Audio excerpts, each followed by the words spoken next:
Hey, my babies, I just wanted to get on here and spread some love, okay? And I've just been feeling it today, and I'm not gonna lie, the wounds, okay? And we've all had a lot of losses in our life, right? Not everybody, but most of us have suffered some kind of loss, some kind of grief. And I've had a lot of crazy, traumatic, chaotic wows in my life, just crazy fucked up. Um, so y'all, I'm working through this, all these wounds, or this just one big wound, just generally of loss. So if you're the type of person that feels kind of stuck in the past, like memories of past relationships, or, the good old days or the good old times, or, what could have been, or what shoulda, woulda, coulda, all that energy, missed opportunities, being really into world tragedies and stuff, that's, physically manifesting in your body. You know what I mean? All that if we don't release it. And an example of any kind of physical manifestation of those, for example, would be something like, I'm keeping it real, just like with the colon, okay? Like having issues with the colon, which is fear of loss. What does the colon do? It releases, right? So if you are having any kind of, feeling backed up, just once you apply logic to your body's, the way that our body has just different illnesses, all this stuff, there's always going to be a spiritual component to that. I'm not saying that every single thing that we go through physically is because of something else in the past or spiritually, but it has a lot to do with it. So, if you have any kind of, for example, attachments to the past, you'll have more cramps in your body. If you have any issues with, your lungs, it represents sadness, abilities, not having the abilities to cope. Heart issues, obviously it's a loss of love. So, some of us are dramatic or detached, we focus on regrets rather than solutions. And it's easy to get stuck in that bitch, isn't it? I'm just keeping it real, okay? So it's all about really healing by facing fears of impermanence as well as fear of change. Because if you're like me, if you've been through stuff like me, and it's hard to lead with your heart. To me, somebody said that the other day. They go, lead with your heart. And I said, how in the fudge do I lead with my heart? It's like, you hear that and it's like, oh yeah, sure, I know how to lead with my heart.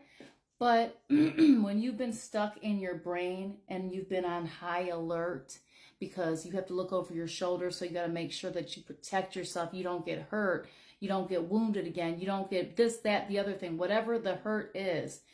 When it has happened to you chronically over and over again, and you're from childhood to young adulthood to adulthood, obviously those are huge wounds, and the body stays experiencing all of those traumas that you had to go through 24 hours a day, 7 days a week, 365 days a year until you release, okay?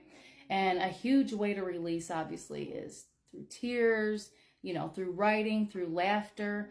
But another way to release is to really just do the inner work. And a lot of people on here have there's like shadow work journals and all kinds of stuff, whatever works for you. But I'm going to say, if you want an invitation for real, to lasting happiness, you got to check this shit out here. This is amazing. I'm so excited that I have this. An invitation to true freedom and lasting happiness. And I want y'all to check it out. I'm going to read a little bit from this, because I know a lot of us, this is the Inner Workbook by Matt and Ash. Okay, look at that little background. And you don't even have to buy this, okay? I'll just help. I'll help you. You know what I mean? Just message me. I'll help you as much as I can. But this is a page I just turned to. It says, by uprooting and replacing old programs, you institute a new pattern of approach to your life, thereby altering every aspect of your life, such as levels of success, happiness, love, feelings of connection, and purpose. So gradually, the old programs and patterns will stop being triggered, because your mind will know that they're no longer a viable option. Imagine a program being uninstalled or deleted from a computer. Thus, with the old program removed and the new narrative established and reinforced, the new program will take root and consciousness can move on in its evolution.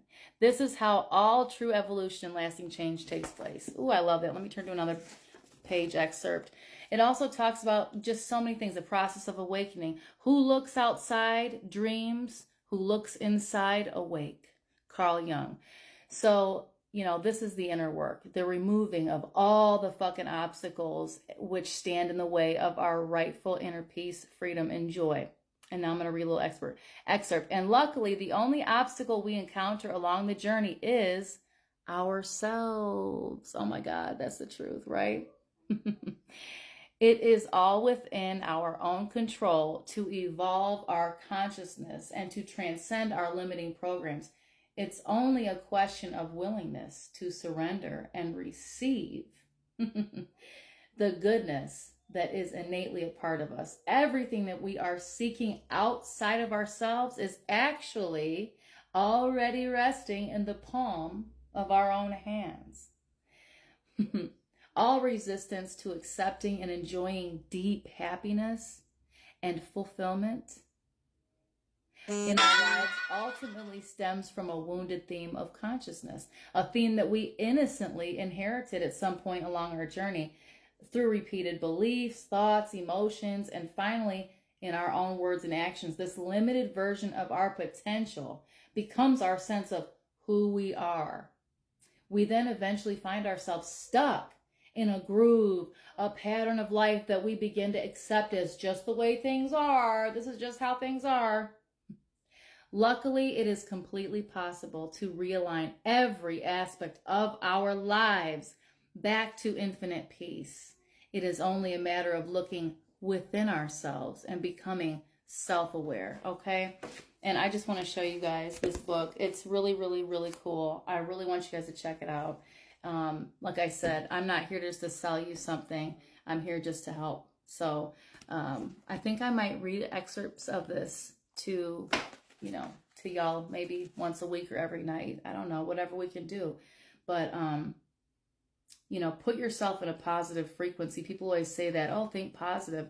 But I think a lot of us have been programmed to hate ourselves from the very beginning. We have been programmed since we were children, you know, like I said, innocently, unintentionally, maybe our caretakers, our teachers, our whomever that was around us. So when we grow up as adults, we don't realize it, but we recreate all that shit that we hate, you know? Like, I hate to say the N word, narcissist, but a lot of people complain about having narcissists in their lives, and it's because you probably had a narcissist as a parent, caretaker, sibling, friend, whomever that was close to you. And when we're uncomfortable as adults, we kind of fall back on things that we know because it's comfortable to stay in what we know.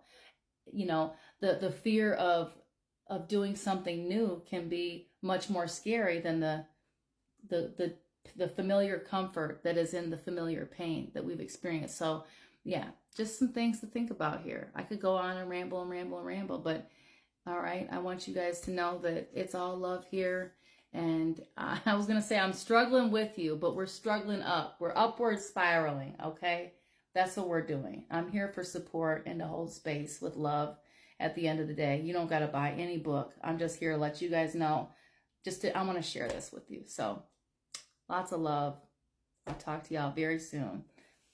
And what else? That's it. You like my colors up here? Got the lights on up, the sunflowers. Don't mind me. Love you.